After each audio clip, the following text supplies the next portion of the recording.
প্রিয় দর্শক আসসালামু আলাইকুম, আমার কুকিং চ্যানেলে স্বাগতম সবাইকে।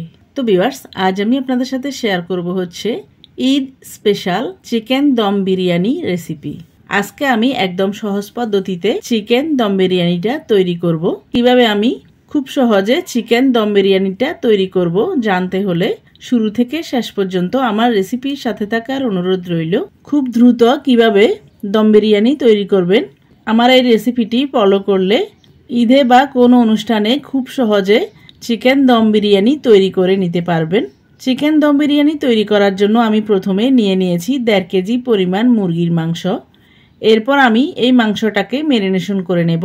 আমি এখানে দিয়ে দিয়েছি 1.5 টেবিল চামচ পরিমাণ মরিচ গুঁড়া।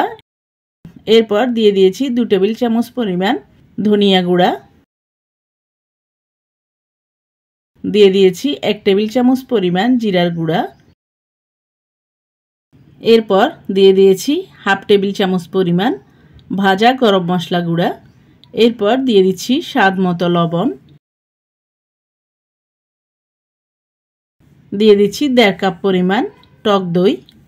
এই টক দইটা আগে থেকে ফেটিয়ে নেওয়ার কোনো প্রয়োজন নেই, কারণ আমি ম্যারিনেশন করার সময় ভালো করে মেখে নিলেই টক দইটা ভালো করে মিক্স হয়ে যাবে। এরপর আমি দিয়ে দিচ্ছি 3 টেবিল চামচ পরিমাণ আদা রসুন বাটা।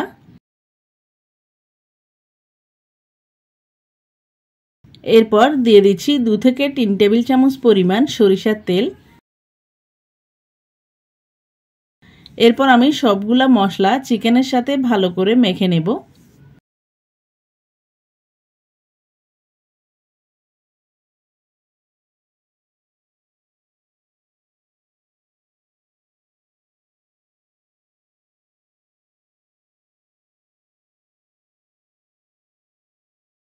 তো ভিউয়ার্স, দেখতে পাচ্ছেন মশলা আর টক দইয়ের সাথে আমি চিকেনটাকে ভালো করে মেখে নিয়েছি।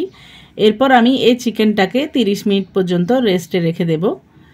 তবে হাতের কাছে সময় না থাকলে সাথে সাথে আপনারা চিকেনটা রান্না করে নিতে পারেন। এরপর আমি দিয়ে দেব গোটা গরম মশলা। গোটা গরম মশলার জন্য আমি এখানে দিয়ে দিয়েছি 7-8টার মতো আস্ত গোলমরিচ। এরপর দিয়ে দিচ্ছি বড় 2 টুকরো দারুচিনি। দিয়ে দিচ্ছি 4-5টার মতো ছোট এলাচ। এরপর দিয়ে দিয়েছি 2টা বড় কালো এলাচ। এরপর দিয়ে দিচ্ছি 5-6টার মতো লবঙ্গ। দিয়ে দিয়েছি 2টো তেজপাতা। এরপর আমি এগুলাকে একপাশে রেখে চলে যাব চুলায়। চুলায় আমি একটা পাতিল বসিয়ে দিয়েছি। যে পাতিলে আমি বিরিয়ানিটা রান্না করব ওই পাতিলেই আমি চিকেনটাকে রান্না করে নেব। এরপর আমি এখানে দিয়ে দিয়েছি হাফ কাপ পরিমাণ সরিষার তেল। দিয়ে দেব 1 টেবিল চামচ পরিমাণ ঘি। এরপর তেলটা ভালো করে গরম হয়ে গেলে আগে থেকে কেটে ধুয়ে নেওয়া আলুটাকে ভেজে নেব। আলুটা ভাজার আগে আমি আলুর মধ্যে শুধু লবণ মেখে নিয়েছি। এরপর আমি আলুটাকে দিয়ে কিছুক্ষণ নেড়ে চেড়ে ভেজে নেব।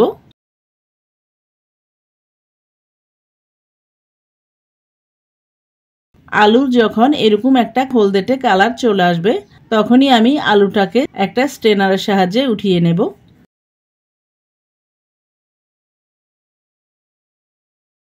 এরপর আমি সেই একই তেলে দিয়ে দেব 2 কাপ পরিমাণ পেঁয়াজ কুচি। এই পেঁয়াজটাকে আমি বেরেস্তা করে নেব।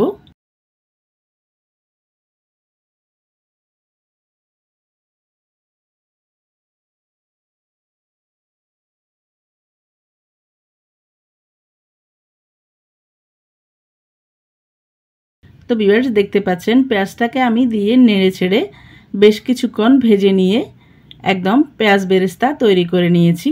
পেঁয়াজটাকে আমি আর ভাজবো না। এরকম হলদেটে কালার চলে আসলে আমি পেঁয়াজটাকে একটা স্ট্রেনারের সাহায্যে উঠিয়ে নেব। বেশি ভাজতে গেলে পেঁয়াজটা চুলা থেকে নামানোর পরও একদম কালো হয়ে যাবে। এজন্য এরকম সোনালি একটা কালার চলে আসলে পেঁয়াজটাকে চুলা থেকে উঠিয়ে নিতে হবে। আর এই পর্যায়ে আমি চুলাটাকে বন্ধ করে দিয়েছি। তো ভিউয়ার্স, দেখতে পাচ্ছেন আমি এখানে অর্ধেক পরিমাণ পেঁয়াজ বেরেস্তা নিয়ে নিয়েছি।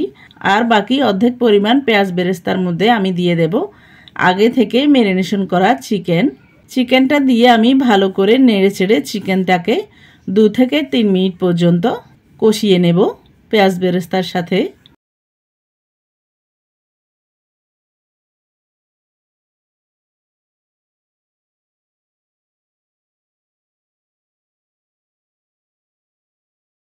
ফিরে আসলাম 3 মিনিট পর। দেখতে পাচ্ছেন চিকেনটা একদম ভালো করে কষানো হয়ে গেছে আর চিকেনের উপরে তেলটাও ভেসে উঠেছে। এই পর্যায়ে আমি দিয়ে দেব যে মিক্সিং বোলে আমি চিকেনটা ম্যারিনেশন করেছি, ওই মিক্সিং বোলটা ধুয়ে হাফ কাপ পরিমাণ পানি।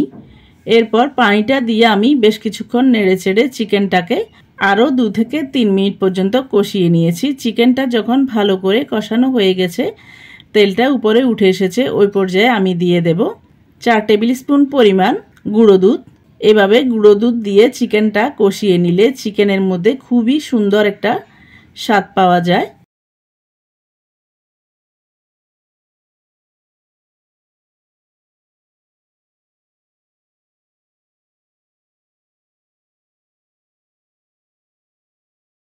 এরপর আমি গুঁড়ো দুধটা দিয়ে আরও কিছুক্ষণ কষিয়ে নিয়ে দিয়ে দিয়েছি আগে থেকে ভেজে নেওয়া আলু। আলুটা দিয়ে আমি ভালো করে মিক্স করে নিয়ে ঢেকে দিয়ে আলুটা সেদ্ধ হওয়া পর্যন্ত চিকেন আর আলুটাকে রান্না করে নিয়েছি। ফিরে আসলাম আলু আর চিকেনটা সেদ্ধ হওয়ার পর।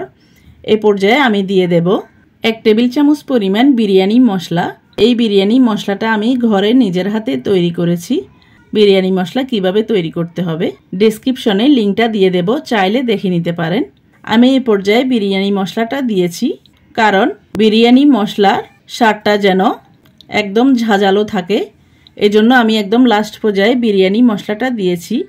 এরপর ভালো করে মিক্স করে নিয়ে ঢেকে দিয়ে 2-3 সেকেন্ড চুলার উপরে চিকেনটাকে রেখে এরপর দিয়ে দেব 8-10টার মতো কাঁচামরিচ। কাঁচামরিচটা দিয়ে আমি ভালো করে মিক্স করে নিয়ে ঢেকে দিয়ে চুলা থেকে চিকেনটাকে নামিয়ে নেব। এরপর আমি রাইসটা সেদ্ধ করে নেব। রাইসটা সেদ্ধ করার জন্য আমি এখানে একটা পাতিলে দিয়ে দিয়েছি পরিমাণ মতো পানি।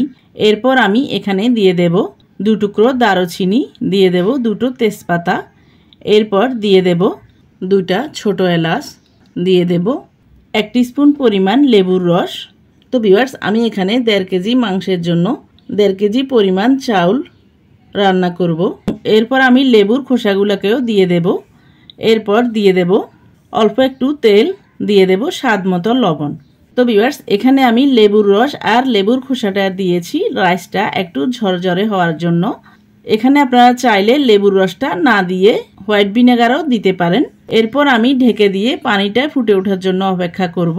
এরপর পানিটা ফুটে উঠলে দিয়ে দেব চিনি গুঁড়া পোলাওর চাল। এই পোলাওর চালটাকে আমি আগে থেকে ভালো করে ধুয়ে নিয়ে 30 মিনিট পর্যন্ত পানিতে ভিজিয়ে রেখেছি। এরপর আমি রাইসটাকে 80% সেদ্ধ করে নেব আর রাইসটাকে আমি সরাসরি পাতিল থেকে চিকেনের উপরে দিয়ে দেব। এভাবে রাইসটা 80% সেদ্ধ করে নিয়ে রাইস আর মাংসটাকে দমে দেওয়ার জন্য স্টেপে স্টেপে লেয়ারটা সাজিয়ে নিলে রাইসটা ঠান্ডা করার ঝামেলাটাও থাকবে না আর রাইসটা খুব দ্রুত দমে দেওয়া হয়ে যাবে। তো ভিউয়ার্স দেখতে পাচ্ছেন রাইসটাকে আমি 80% সেদ্ধ করে নিয়েছি। রাইসটা 80% সেদ্ধ হয়েছে বুঝবেন কিভাবে, কিছু রাইস উঠিয়ে দেখবেন রাইসের ভেতরে যদি কোনো সাদা অংশ না থাকে তাহলেই বুঝতে পারবেন যে রাইসটা একদম পারফেক্ট ভাবে সেদ্ধ হয়ে গেছে আর একদম ঝরঝরে রয়েছে। এখানে আমি যে পাতিলে চিকেনটা রান্না করেছি ওই পাতিল থেকে চিকেন আর বেশ কিছু আলু ঝোল তেল উঠিয়ে নিয়েছি একটা মিক্সিং বোলে, আর পাতিলের মধ্যে ঝোল তেল আর কয়েকটা আলু রেখে দিয়েছি। এতে করে যখন আমরা বিরিয়ানিটা দমে রাখবো তখন পুড়ে যাওয়ার সম্ভাবনাটা থাকবে না। চেষ্টা করবেন একটু মোটা তলাযুক্ত পাতিল নেওয়ার জন্য। আর পাতিলের নিচে এভাবে ঝোল আর বেশি করে তেল দিয়ে দিতে। এরপর আমি দিয়ে দেব আগে থেকে সেদ্ধ করে নেওয়া রাইস।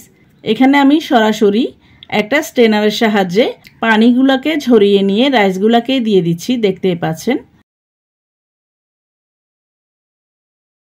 এরপর আমি রাইসটাকে দিয়ে ভালো করে সমান করে সেট করে নিয়ে দিয়ে দেব চিকেন আলু আর মশলাটা, যেটা আমি মিক্সিং বলে আলাদা করে রেখেছি। ওই চিকেন আলু আর মশলাটা এখানে দিয়ে দিলাম।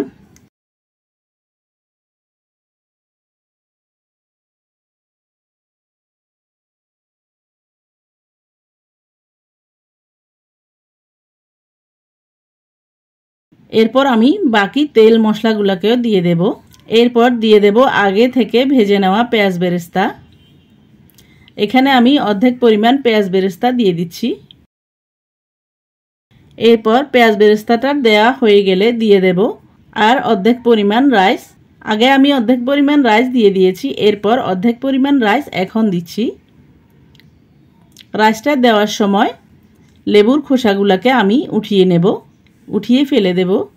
এরপর আমি রাইসটা দিয়ে উপরের অংশে ভালো করে সেট করে নেব রাইসগুলোকে। তো ভিউয়ার্স দেখতে পাচ্ছেন রাইসগুলোকে আমি ভালো করে সেট করে নিয়েছি। এরপর উপরের অংশে দিয়ে দেব বাকি অর্ধেক পরিমাণ পেঁয়াজ বেরেস্তা।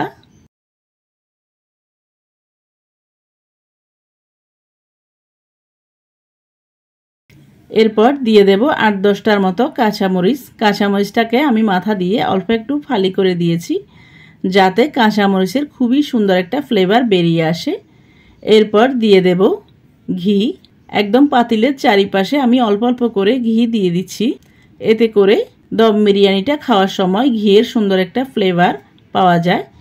এরপর আমি পাতিলটাকে ঢেকে দিয়ে চুলার উপরে বসিয়ে দিয়ে ঢাকনার ছিদ্রটাকে একটা কাগজ দিয়ে বন্ধ করে দেব। এরপর আমি প্রথমে হাই হিটে 5 মিনিট জাল করে নিয়ে চুলার আঁচটাকে একদম নিবু আঁচে রেখে 10 মিনিট দমে দিয়েছি। ফিরে আসলাম 15 মিনিট পর। এরপর আমি ঢাকনাটা খুলে দিয়েছি দমটা বেরিয়ে যাওয়ার জন্য। এরপর আমি 5 মিনিট পর দম বিরিয়ানিটাকে সার্ভ করে নিচ্ছি। দেখতে পাচ্ছেন দম বিরিয়ানিটা দেখতে কতটা কালারফুল হয়েছে আর কতটা ঝরঝরে হয়েছে। তো ভিউয়ার্স দেখলেন তো আমি কেন একদম সহজ পদ্ধতিতে দম বিরিয়ানি রেসিপিটা রান্না করে দেখাবো বলেছি। পুরো রেসিপিটা দেখলে বুঝতে পারবেন দম বিরিয়ানি রেসিপিটা রান্না করা কতটা সহজ। তো ভিউয়ার্স আপনাদের সবার কাছে অনুরোধ থাকবে, আমার আজকের এই সহজ পদ্ধতিতে দম বিরিয়ানি রেসিপিটি যদি ভালো লাগে তাহলে ঈদে বা কোনো অনুষ্ঠানে বাসায় অবশ্যই একবার ট্রাই করে দেখবেন। বাসায় কোনো মেহমান আসলেও এভাবে ঝটপট দম বিরিয়ানিটা বানিয়ে মেহমানদেরকে সার্ভ করতে পারেন।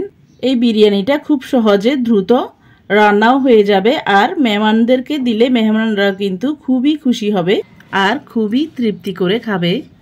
এই বিরিয়ানিটা এতটাই মজা হয়। তো ভিউয়ার্স আপনাদের সবার কাছে অনুরোধ থাকবে, আমার আজকের এই সহজ পদ্ধতিতে চিকেন দম বিরিয়ানি রেসিপিটি যদি ভালো লাগে তাহলে বাসা একবার হলেও ট্রাই করবেন। আর নতুন কোনো রেসিপি পেতে চাইলে আমার চ্যানেলে কমেন্ট বক্সে কমেন্ট করে জানাবেন, আমি আপনাদের সাথে অবশ্যই শেয়ার করার চেষ্টা করব। তো ভিউয়ার্স আবারও আমার রেসিপিটি ট্রাই করার অনুরোধ জানিয়ে আমার চ্যানেলকে লাইক কমেন্ট শেয়ার ও সাবস্ক্রাইব করার অনুরোধ জানিয়ে আজকের মতো এখানে বিদায় নিচ্ছি। আবার দেখা হবে নতুন কোনো ভিডিওতে নতুন কোনো রেসিপি নিয়ে। সে পর্যন্ত সবাইকে আসসালামু আলাইকুম, আল্লাহ হাফেজ।